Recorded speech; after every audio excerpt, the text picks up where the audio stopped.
Take a girl and a guy, and they fall madly in love and form a family. Sprinkle in some counseling degrees and a doctorate, a dream of transforming relationships as we know it. And 20 years later, we give you power couple Dr. Ray and Jean Ketkodian. And this is their podcast, Couples Synergy.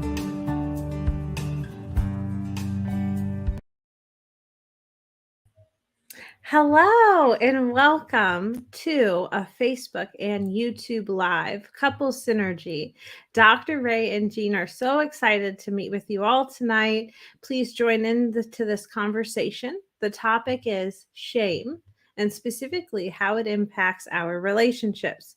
In case you don't remember me, I'm Angela, and I'm so happy to be the host. I will be taking any of your questions, all of your comments.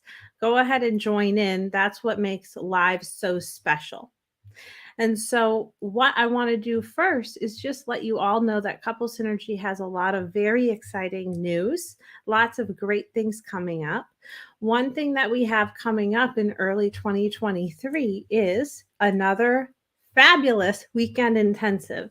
This time it's somewhere different in beautiful Colorado, and we're just going to take a minute to check it out. Hi, I'm Dr. Ray. And I'm Jean, and we're so excited to offer you this Couples Weekend Intensive.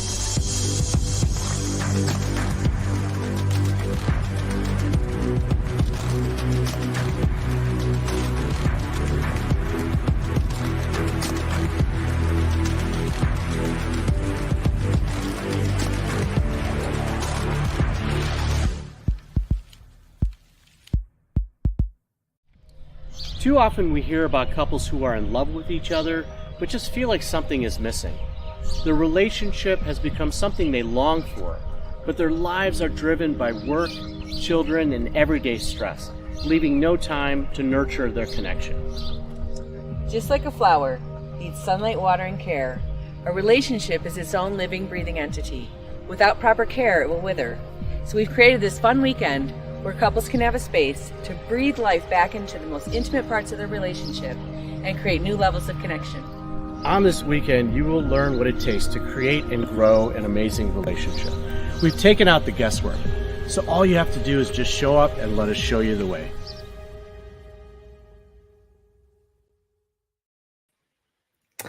All right. And so that's the weekend intensive. If you'd like more information, you can find that on our website, couplesynergy.com.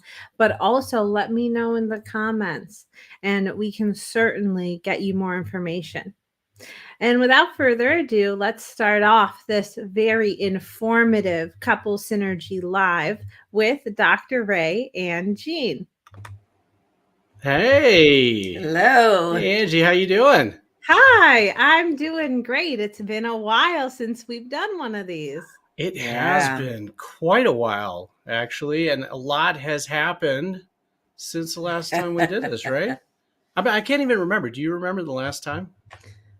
Not the very last time, but when I was prepping for tonight, I was seeing ones from a year ago. We did a lot. That was like every week, last fall and winter. Yeah. I really miss seeing a lot of our old clients that, we kind of dialed back with. And we think about you guys. We think about you all the time. If you're here, say hi. Yeah, definitely say hi. That would be awesome. And we have this new graphic here. I can see my head above my head. Oh, that's funny. And that's at the end. That is beautiful. Beautiful rooms, every room with a balcony. Mm-hmm. But we came here today to talk about shame. We are going to talk about shame. Yes. Yeah. And, this has kind of come up because Jean and I are working with a book editor right now. And one of the things that we were talking about in the process of putting this book together is that topic of shame, which is so huge. Mm-hmm. It will keep people in very dysfunctional relationships for long periods of time, right? Because they feel this shame within themselves. They also feel this shame of what other people are going to think about them, a judgment. Shame is our lowest frequency. So it moves very slowly. And anytime we experience pain, we feel shame. Yeah. And that pain can be something that happens that's beautiful, something like childbirth that's painful. But there's a lot of, especially women that go through that pain, especially the feel a women lot of have shame. like a cesarean section and they Yeah. it wasn't planned and they They feel feel like they didn't do it right. they didn't do it right. Yeah. Right. A lot of shame on that. And when you're with your partner, if your partner's very shaming towards you, Mhm. it's hard to leave because it's such a low vibration, which is part of the reason they want you to feel that you aren't good enough to leave. Mm-hmm. Yeah, not that we want people to break up or to leave their relationships. Sometimes it is going to happen because that's what's destined for the two of you. But what we're really just identifying here is it's a very normal thing for shame to kind of infiltrate your relationship, right? So there's this personal shame, the shame that we feel about ourselves. I'm not doing something right, or I'm not doing enough, and that is, it extends to our childhood, our upbringing, and what we learn in our family of origin. It resonates and permeates and projects into our current relationship. So we have that personal shame, but then there's also the shame that is brought up within our relationship with our partner. And this can come about because of what we are taught, maybe societal standards saying that you should have a relationship like this. You should have a relationship like that. You should be doing this. You should be doing that. And if you're not, shame on you. Right? Yeah, shame is very related to feeling vulnerable and feeling, it's almost like a foreboding thing. And today I wanted to mention it's my cousin Mike's birthday. I want to say happy birthday, cousin Mike. And, we're so vulnerable around our birthdays. Yeah. And we feel like, what if people don't think about me? And I understand Mike's been feeling a little shame about his birthday. So happy birthday, Mike. So anytime we Really, have this that is vulnerability, heartfelt happy birthday out to you. and we'll give you a call in a bit. But that feeling that, shame means I don't belong. I'm left out. And it is one of the most painful human experiences we can have, which is why people do all sorts of things to try to eliminate shame. Hey, Ed. So there's a great question that came up as you're starting to sort of define shame and the difference between personal shame and then how it impacts a relationship. Uh-huh. The question is, when does shame come up in a relationship? Is it tied to how long the relationship is?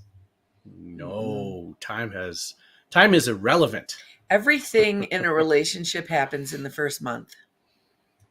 If you think about that like a seed, and then the seed starts to grow, and people don't realize it, but if you're in a relationship where there is shame, it has been there A long time.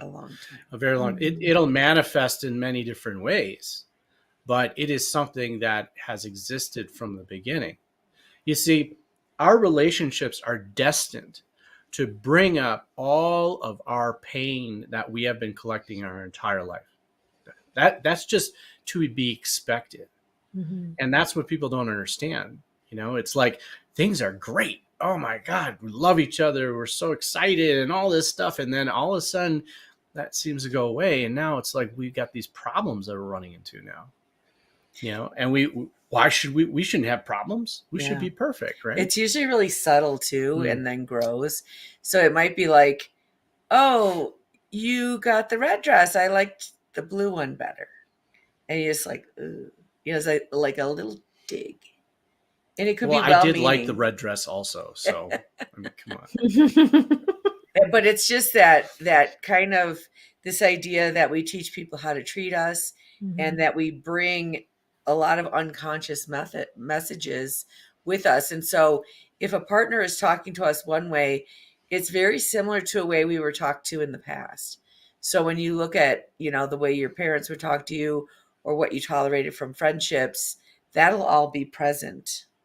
And as long as it starts that shame dance, you'll stay in that relationship. And that the whole adage of a stitch in time saves 9 rings true in relationships as well. So if you don't address that shame in the beginning, all it's going to do is just constantly just grow and grow, like a plant and a seed, grow and manifest and permeate all aspects of the relationship. And it's done in a way that is, in a strange way, part of loving. So one person might feel insecure and defensive, and so they throw a comment out there to self-protect, and the other person doesn't, they can feel that person is self-protecting, so they don't want to be adding to it, so they take the shame on themselves, and they go into this loop of, well, it must be my fault because I'm allowing it or tolerating it, but I'm getting this other need met by doing that. So it's very confusing of how to navigate those things. And I know for us, we were in very shaming relationships before. Mm-hmm. And we decided, or I decided, probably you did on your own, I was just going to be honest right up front. And if something bothered me, I was going to say it. And I knew it was either going to break this relationship or not waste my time in a long-term relationship. Yeah. You know, what's interesting is, you know, when we have met couples who have gotten married later in life, you know, maybe they got divorced, or, you know, a spouse passed away or something, and later in life now they find themselves dating. A lot of them had relationships that accelerated pretty quickly. And one of the reasons why is because they were just not willing to play the game. They were willing to just put themselves out there. This is me. This is who I am. And I have no shame about that. And if that's what you want, then you could accept me. If not, we can move on. Mm-hmm. And I think that's a very freeing way of starting out a relationship. Unfortunately, most relationships don't start out that way. You're on your best behavior. You're trying to show this potential partner a side of you that is perfect without any flaws. Mm-hmm. Right. And that's a kind of a natural human thing to do. Right. Carl Jung talked about the shadow self and the sacred self, right? Is that we show the world our sacred side, but we hide that shadow self from the world because we don't want the world to see that. Otherwise, we feel we would be rejected. Mm-hmm. Okay. And that in that shadow side is where we feel shame. We shame about ourselves. So what we're kind of alluding to is the way out. And the way out is for you to become the person you want to spend the rest of your life with, and to treat yourself in a way that you're honoring and respectful towards yourself. And so whether you're in a relationship that you think might have this power problem with shame, mm-hmm. or if you are not in a relationship and would like to be in one, but don't want to for that reason, because you're not sure how to navigate that, then do right by yourself, you know. And if we think about shame, the function of shame is to not hurt other people. The function of shame is, if you kill someone, you should feel shame. Mm-hmm. If you're stealing from someone, you should feel shame. If you don't, you're probably a scary person. Right? Yeah. It was, you know, used. You think about, anthropomology, and you think about like in the times of being in these small communities and everything. Shame was used in a way to keep people in alignment with the cultural values or the community values. It's like, if you can't do that, you can't follow the rules of the community, then you are shamed into submission, right? Or you are exiled. Because which is death, but staying within a culture and not conforming to the societal standards or community standards would be death for the rest of the community as well, right? So it was survival, you know, it was a survival tactic back in the day, and it's something that developed within our human existence. But how it permeates now is it's both instinctual, but it also has a life of its own now. Right, because what if you didn't do anything wrong? Yeah. But you feel shame because someone else is telling you that, well, you made me feel this way, but I didn't do that. You just feel that way. My house is not clean enough. Right. And they'll make up reasons to justify why they feel that shame. Right. that aren't true. And so if it's something you've done, that's not shame, that's guilt. Okay. If it's something you are, Mm-hmm. that is mislabeled shame. I am bad. I am not worthy. I don't belong. Those are verbs of being versus I was late. Yeah, I said the wrong thing. a good rule of thumb, a good cue is that if someone is using superlatives with you, then they are shaming you, right? So it's you always do this, you never do this, right? I can't ever depend on you, right? Those are superlatives, means that you can't ever change that, right? You are that. And so if it defines you and someone's defining you in a negative sense, then that is shame. Okay. If it's about behavior, like, I didn't appreciate you not balancing the checkbook the other day, and now we're, whatever, we're negative. That's now a behavior, something that can be It's guilt. corrected. Now it's guilt. Oh, I feel guilt about that. Does that make sense? And so if you are, you use those examples, right? The I am, this label or judgment. How often do you think people have this idea that I am unlovable while they're in a relationship? All the time. Yeah. It's one of the most difficult things about being a human being. 2,500 years ago, the Essenes wrote this book. And in that book, it says that the most difficult thing we have to do as human beings is love ourselves. And if we can't love ourselves, then we really can't accept the love of someone else. And they even talk about the concept of God, like if there's this being that knows everything you think, everything you've done, everything you are, and they can accept and love you, then maybe we could do that for ourselves. And it's so difficult. And I think it's a lifelong journey that we're all on. And when you feel it's like getting snapped by a rubber band, you just feel like someone cut you off. And not like you're driving and someone cut you off, but like someone cut you off like you don't belong. I'm not going to invite you anymore. I don't want to be close to you. I don't want to be your friend. Which hits directly at a human need, a basic human need of wanting to belong to something, right? It doesn't matter. You belong to a sewing circle.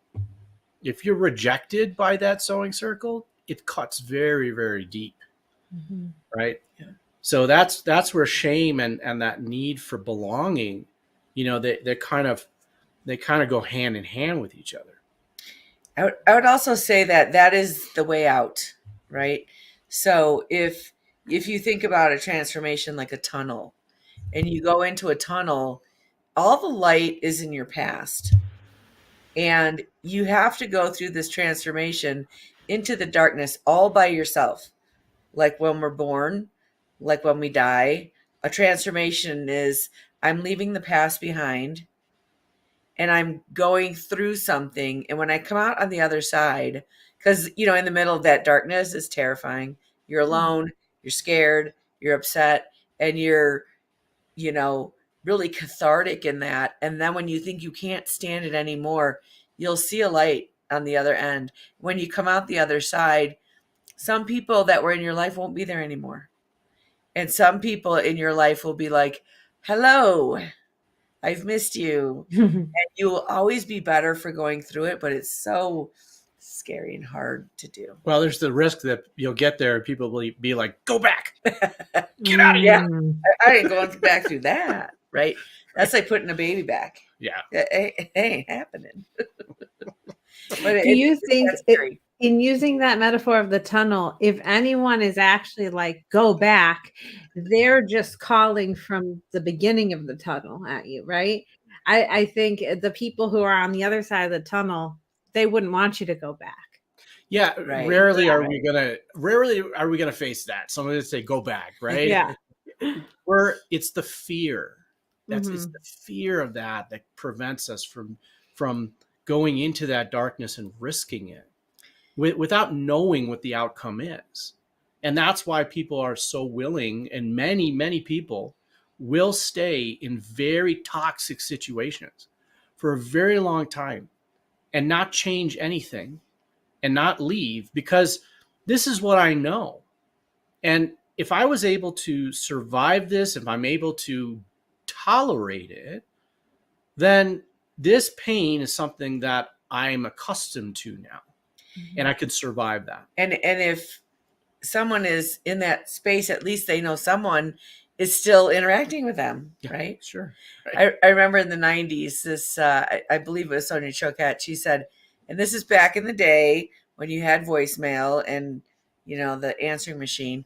And she would say, change your message to say, if you're calling to support me, leave a message. Oh. Ah. And she realized how many people hung up because they weren't calling to support her. They were calling because they wanted support. And so they wanted something from her.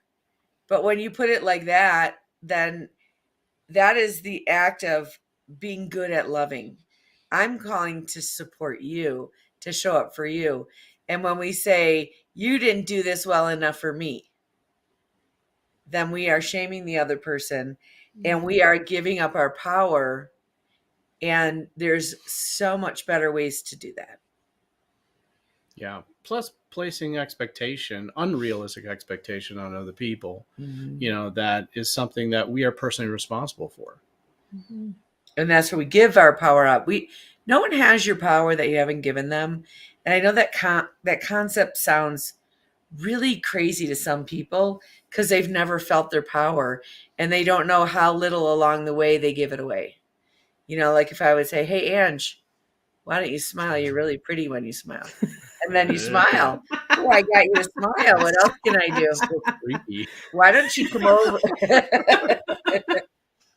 Why don't you, I'm really struggling with my laundry. Why don't you come out and do my laundry for me? Oh my God. And it's that easy. Like, oh, you need me? Stranger danger. You need me? You want me? I can help. And I'll bond with you like that. And I feel a part of something until that person's like, now what else can I get you to do? Right. So there you go. I mean, someone who feels so much shame within themselves and needs that validation from someone, you know, they are going to attract someone into their life that is going to prey upon it. Right? People could pick up on that. You could pick up on someone that is so in need of that attention because they have so much self-shame. And for someone who has high self-esteem, they're going to stay away from someone like that. But someone who wants to manipulate or control someone, they are going to be drawn to someone like that because now that person is someone that they can do that with. And that's giving away the power. Absolutely. Yeah. And so we have a comment. And so I want to make sure to put this up so that you can speak to it a bit. Sure. And we appreciate all of the comments and engagement. Hey, Christy's out there. There we go. I think I struggle with using shaming with my partner because I was raised using shame and disappointment by my parents and disciplining myself and my siblings. Absolutely. That's exactly where it comes from. Yeah. Right. And we all do it. We just one day wake up in our relationship and be like, you're the worst. No, it's. I remember in our relationship, like, I don't know, it was probably at least 10 years ago. And I would just start asking you, are you shaming me? I don't. Well, I think I you don't were remember. defending yourself. Yeah. And you didn't mean to, but I was at a point in my life where I was like, I don't want to pull this on. And what happens in relationships, we're so close we can't see each other. And we act a certain way. And the other person is that shadow side that you were talking about. Yeah. And so they're so close to it that we're projecting our stuff onto them. And I started to hear the difference of you being defensive and you trying to get me to back off through shame. And then I would say, are you shaming me? I probably shouldn't share this. This might be a little personal, but you said something the other day. It hasn't stopped you before. So. Well, you made a comment. I feel no shame. He made a comment about, oh, something looks smaller about your body in this arena. This is not good. I know. This was a joke. I Okay, know, I know. there we go. But I said, all right, this looks smaller. I'm not going to say what it was. And I asked him, is that a compliment or a complaint? Why should I instantly say he would prefer it smaller or bigger, right? I don't know. I do recall I said it was a compliment, so But there we go. in what direction is it a compliment? You know what I mean? Like, are you Rest not my good enough case. here, or are you better there? You know what I mean? Either way. But and who cares? But it's funny. It's funny. But that comment, I remember I first heard that. I was on the swim team in high school, and we had to use the baby pool, and the baby pool is warm, right? And Because you're of all doing the this. pee. That's why. Probably. And it was a hard workout. Hot tub. And afterwards, I went up to my coach and I said, that was a really hard workout. And he said, is that a compliment or a complaint? And I went, I don't know. And so becoming aware. So when you become aware that you are using shame to try to get your partner motivated, or if you're feeling like they're suppressing you with some shame, ask those kind of questions. Of your partner, but also ask Of the yourself. questions of yourself, Yeah. right? What is the intention, right? Is this an old programming that's coming up? Or am I trying to understand more, about myself? Am I trying to understand more about my partner? This is, we cannot help but run into this old programming. It is going to happen.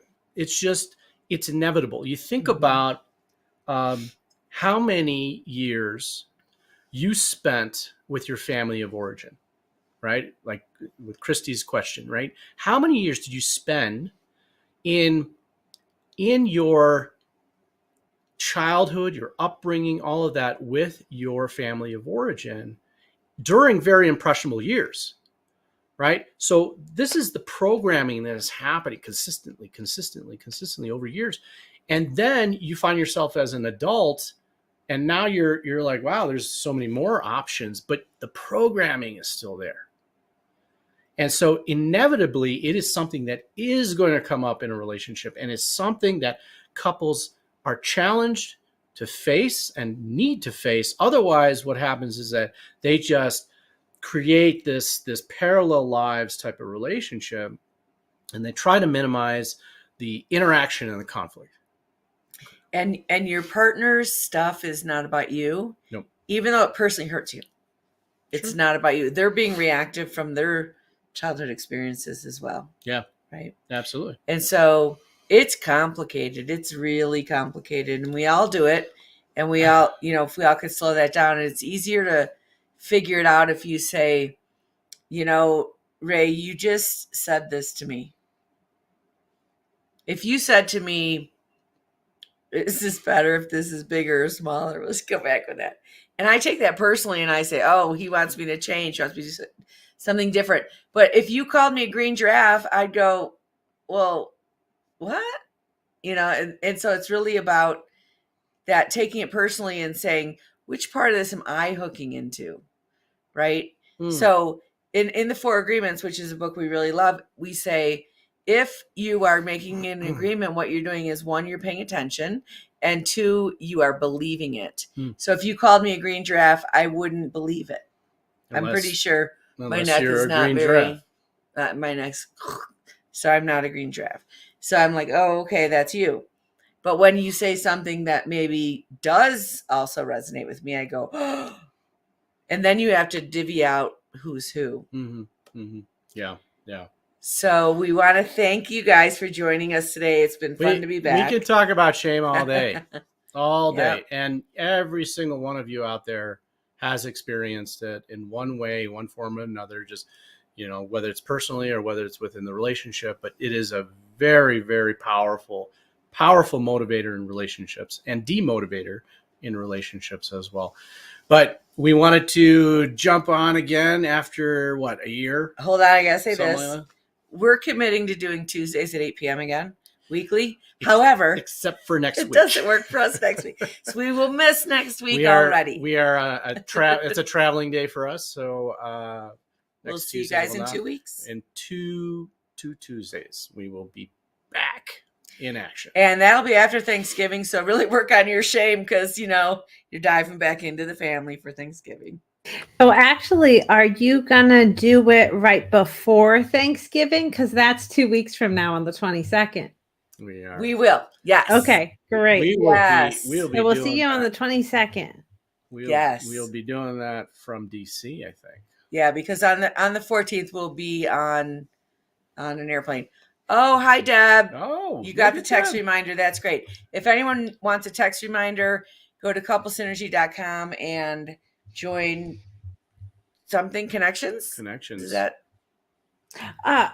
Yes, that would be a great place That'd to be the do easiest it, but way just to go Or to the podcast. couplesynergy.com because Yep. anyone who's been to couplesynergy.com and filled out a form or taken a quiz gets we'll get the reminders. reminder.